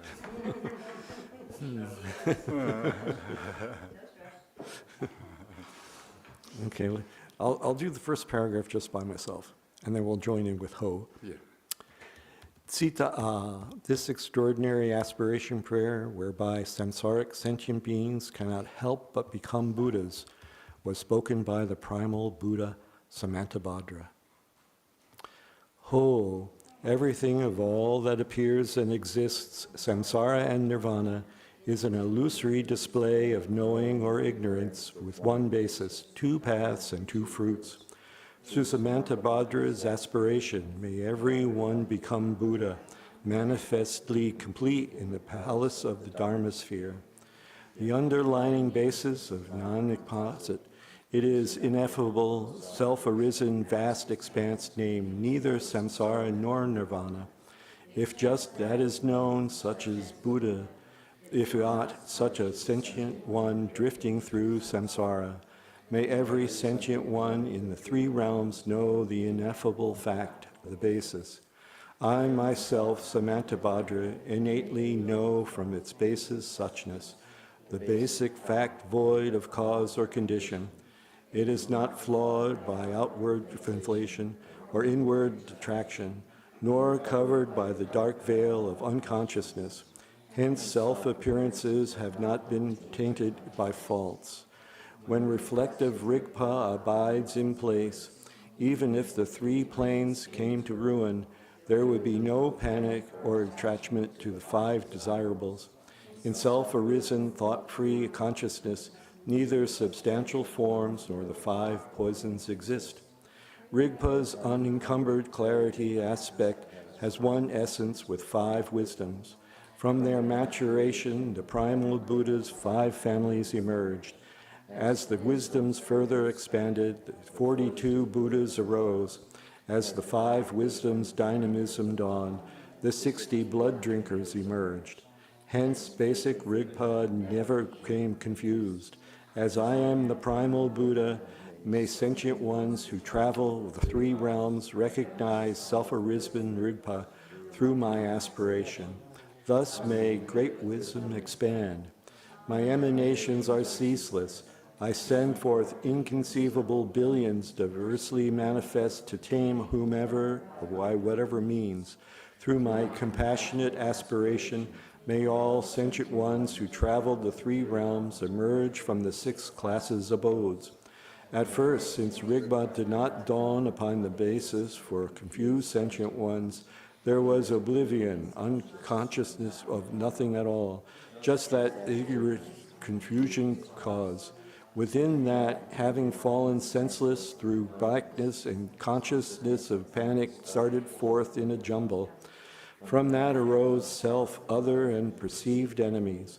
Through the accretion of imprints, involvement in samsara came about by degrees. From that, the afflictions, the five poisons have increased. The five poisons' actions are without cease. Hence, as the basis of sentient one's confusion is unconscious ignorance, through the aspiration of myself, the Buddha, may every one of all the three realms, sentient beings, perceive Rigpa itself. Co-emergent ignorance is the self. Thoroughly conceptualizing ignorance is a grasp at self and other as two. The two types of ignorance, co-emergent and thoroughly conceptualizing, are the basis of all sentient one's confusion. Through the aspiration of myself, the Buddha, may the enshrouding darkness of every samsaric being's unconsciousness be cleared away. May the consciousness that grasps at duality become lucid. May Rigpa's own face be recognized. The mind of dualistic grasping is doubt. From the arising of minute clinging, dense imprints have accrued by degrees. One is tormented by desires that crave the attractive, food, wealth, clothes, place, friends, 5 desirables, and loving kin. Such are worldly confusions. Endless and limitless are the actions of grasping mind and grasped at objects. When the fruit of clinging ripens, having been born as a hungry ghost, tormented by craving, one's hunger and thirst are appalling. Through the aspiration of myself, the Buddha, lustful and clinging sentient ones should neither reject desirous yearning nor adopt lustful clinging. Causing Rigpa to be held in its own place by releasing consciousness in the natural state, may all discriminating wisdom be attained. A subtle consciousness dreading appearances that are all objects as started forth, perceived enemies, gross striking and killing have arisen through the accretion of aversive imprints. When the fruit of aggression ripens, well, horrible hells smelting and burning. Through the aspiration of myself, the Buddha, when intense aggression has arisen in every sentient one among the 6 wayfarers, it should be released in the natural state without rejecting or adopting it. Causing Rigpa to be held in its own place, may luminosity, wisdom be attained. The mind that means and competes with others has arisen from an inflated attitude. Having developed the mind of built-up pride, one acts out of the misery of conflict among self and others. When the fruit of such actions ripens, one is born as a god, tasting transition and downfall. Through the aspiration of myself, the Buddha, sentient ones in whom conceit has arisen, should release consciousness in the natural state, causing Rigpa to be held in its own place.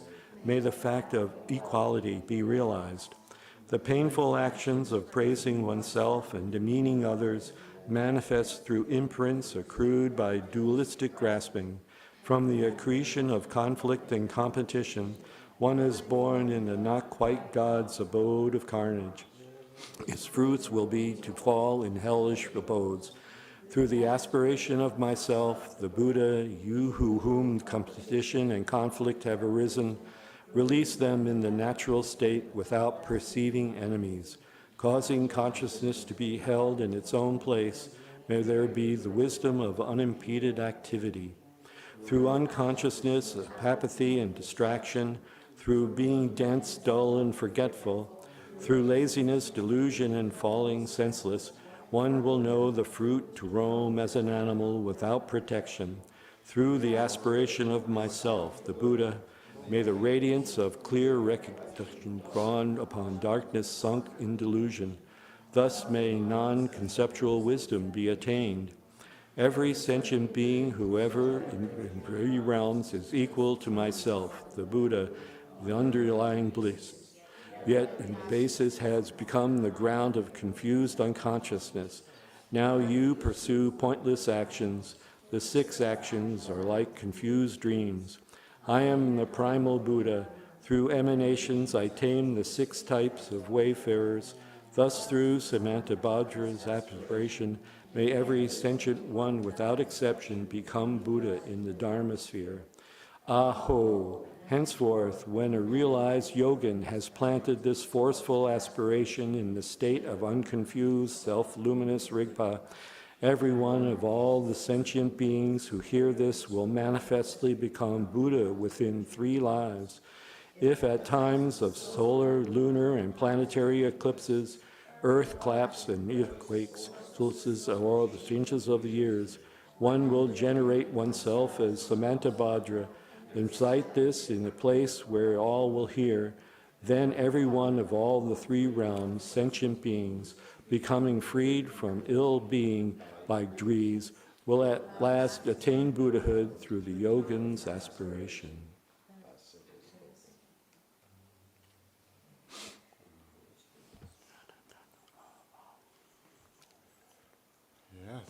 That's wonderful. Two Samadhavadras prayers. One is from Sanskrit to translate in a Tibetan, this King of Aspiration prayers. And then this is we call terma, which is we have many termas, but this is called Northern Tertiary. It's deeply related to our Drikung tradition terma, and of course Ngacharen, which is one of the favorite prayers that he printed since he come out from prison on the papers that he could find. So I think he said this one was he first printed on after Cultural Revolution, and he's released from the prison. So this is important text. I remember I arrived 2001 at GBI. At that time, he's already establishing these two chantings, and he's looking for the Bodhisattva 10th chapter dedication that he wanted to chant along with this. So these three are his really main chantings that he chanted, and then now we have another two aspiration prayers that in October, one other Lama told I translate for that. That's Mipam Rinpoche's the Manjushri prayer, and then Jingme Lingpa's prayer that I taught in the last, not this New Year, but last New Year, GBI. So that's also a booklet so we can could get from there as well. And then, of course, his really favorite book is 37 Bodhisattva practice. So these are due to, we are lucky enough that somehow belong to this lineage, and also chance to associate with Garchen Rinpoche and his activities. Through his activities, we have kind of access in these books. Maybe other lineages, they may have these chantings, but it's kind of not emphasized enough to bring out like this booklet, and very convenient, and also taught as well. So 37 Bodhisattva practice taught many times. I have this book, I have some notes, so probably 2001, 2, 3, so every year they change a little bit, color and the size, maybe change a little bit, added a little bit, and so this seems now the final, these days they use this. So these are very helpful, not only just talking about something else, it's very helpful practitioners who really want to genuinely practice. Practice means meditate. Meditate means something we need to meditate on. That's, I think English is very good because it's a meditate on, yeah. Then if you meditate on fire, then it would be something, result would be something else rather than water. And so meditate on this nature of mind, or the Dharmakaya would give something, some result as well. So that are important. I think today is New Year. I would not talk nonsense things, and I will let you go. So today we spend great amount of time, and since doing fire puja to raising our prayer flags, and now we have these aspiration prayers between. We have some sit down quietly to reflect our minds. So that's, just, I think, meaningful for ourselves and around and beyond our world. So that's just important. And today I stop here, and I will be back Sunday. So if you will be here, then I see you. And we will talk more about aspiration prayers. That I say something, and then you can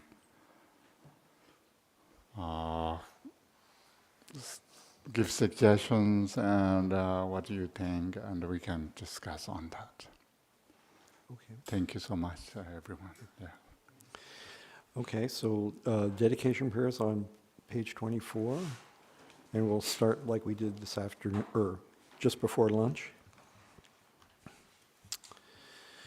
By the power of the truth of the three jewels and the blessings of all the Buddhas and Bodhisattvas, through the authority of the total perfection of the two accumulations, through the force of the utterly pure basic space of phenomena beyond concept, may it be accomplished precisely so. By the virtues collected in the three times by myself and all beings in samsara and nirvana, and by the innate root of virtue, may I and all beings quickly attain unsurpassed, perfect, complete, precious enlightenment. May the teachings of the great Drikungpa Ratna Shri, who is omniscient, Lord of the Dharma, Master of interdependence, continue and increase through study, practice, contemplation, and meditation until the end of samsara. And then to page 19.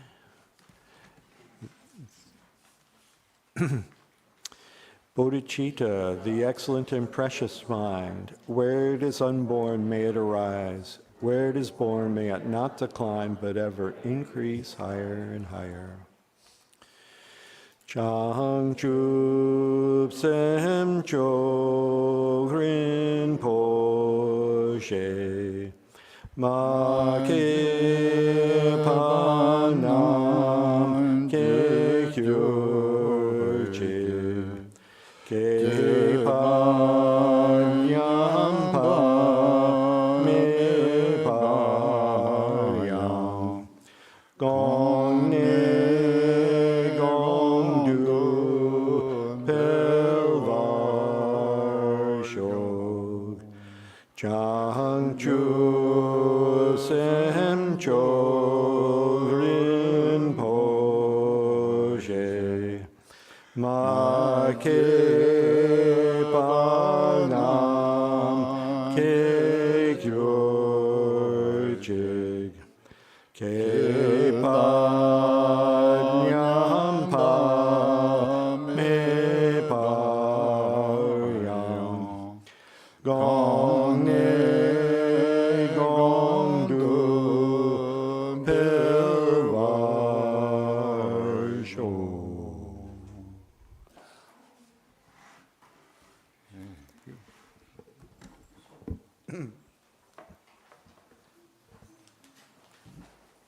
Khenpo, on behalf of all of the Drongmore Sangha, we want to thank you for teaching us and starting off the new year in this way. We always appreciate you here, and we've missed you, and